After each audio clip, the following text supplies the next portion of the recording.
Importing meat to the UK.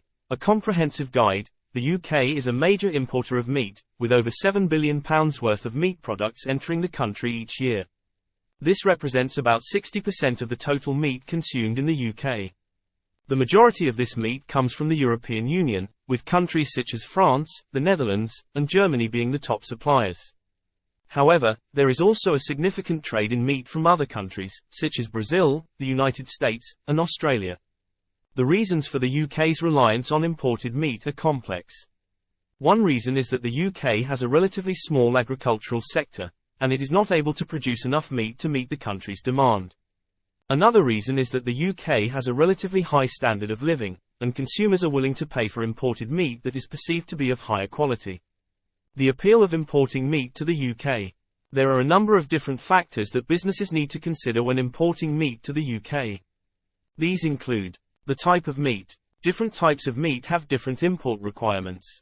For example, beef and lamb must be accompanied by a health certificate, while poultry must be frozen. The country of origin. The import requirements for meat vary from country to country.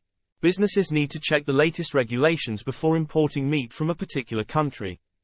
The documentation. Businesses need to provide a range of documentation when importing meat to the UK. This includes a commercial invoice, a certificate of origin, and a health certificate. The border controls.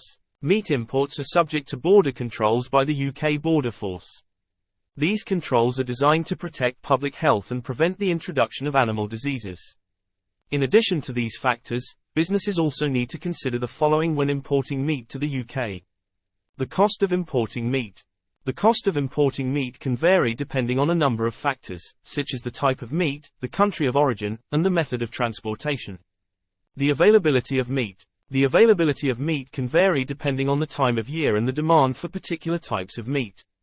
The storage requirements. Meat must be stored in a cool environment to prevent it from spoiling. Businesses need to ensure that they have the appropriate storage facilities in place. Despite the challenges, importing meat to the UK can be a profitable business.